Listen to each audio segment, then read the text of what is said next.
You're watching News Channel 5, where the news comes first.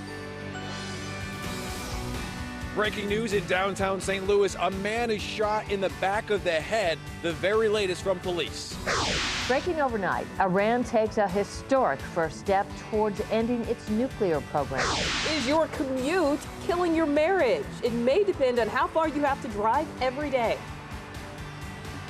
It is 6 o'clock on this Monday morning. I'm Jennifer Brown. And I'm Nicole Burley. Pat has the morning off. We do have some good news for your morning commute, especially if you're headed downtown. Sarah Daly will have more on that in just a moment. But first, Scott has a look at your forecast. We have to enjoy today, right? That's Scott? right. Savor today, because this time tomorrow it'll be a completely different season almost in St. Louis. We're talking temperatures right now still in the 30s and lower 40s for some of us. Afton's 42 degrees, 37 in Washington, Missouri. Warrenton's 39, still 44 in Maryville this morning, 38 Millstadt, Illinois. Lambert has dropped to 36. We've had one cool front go through the area, but the really cold air is behind another front, which is still to our north. It doesn't come through until later on today and into this evening. 44 at noon. Clouds will be on the increase later today, about 40 at 5 o'clock. Overnight tonight, we're going to get some snow, some of which is going to accumulate, and we're going to get gusty winds and temperatures that will be drastically colder, Nicole, by tomorrow morning.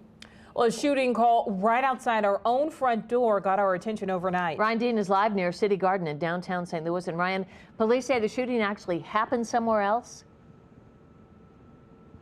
Yeah, it happened somewhere else, but ended right here when the person who was shot, he was in a car with some of his friends. They pulled over right here at 10th and Market. It's right near City Garden and also right across the street from News Channel 5, and that's when we heard the scanner call and we came right out and saw all the activity. Let's show you the video. You're actually going to see the victim being loaded into an ambulance.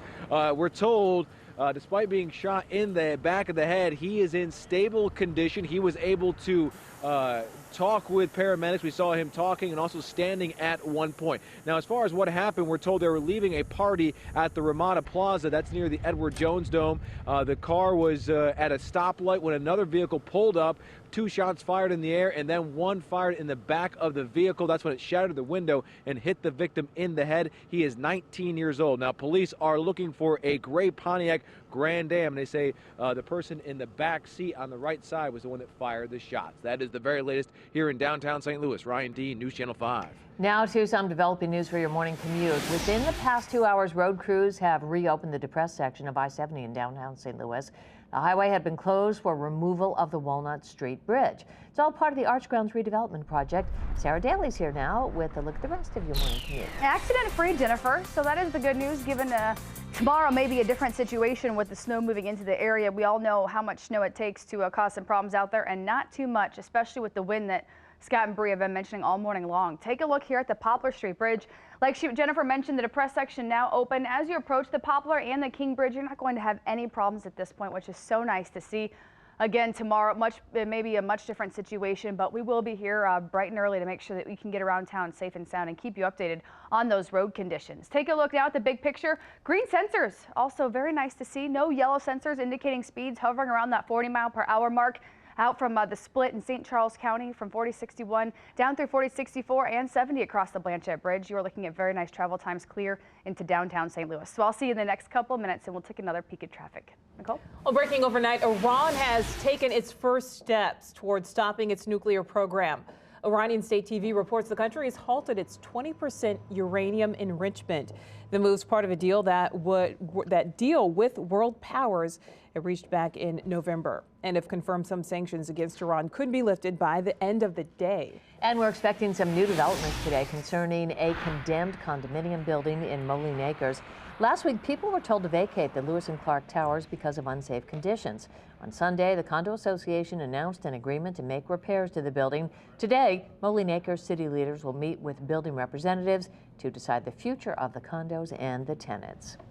St. Louis University police are stepping up patrols after an apparent armed robbery on campus. Police say a female student was walking near Lindell and Grand last night when somebody jabbed something in her back, claimed it was a weapon, and demanded her cell phone. She handed it over and was not hurt. Police are still searching for the attacker. The Red Cross is helping a family of 8 which lost its home to fire on Sunday. Investigators believe the fire started on the main floor of the home on Pamplin Place. An elderly woman had to be treated for smoke inhalation, but no major injuries are being reported. No word on a cause. Today, the nation honors the legacy of slain civil rights leader Dr. Martin Luther King Jr. Across the country, hundreds of thousands of Americans will commemorate Dr. King's 85th birthday with church services and other tributes. The King family will lay a wreath at the monument honoring him in Washington, D.C., and King's daughter, Bernice, is urging a day of nonviolence. We'll have more on local MLK ceremonies coming up in about 10 minutes. The matchup is set for Super Bowl 48. The Seattle Seahawks and Denver Broncos both punched their tickets to the big game on Sunday.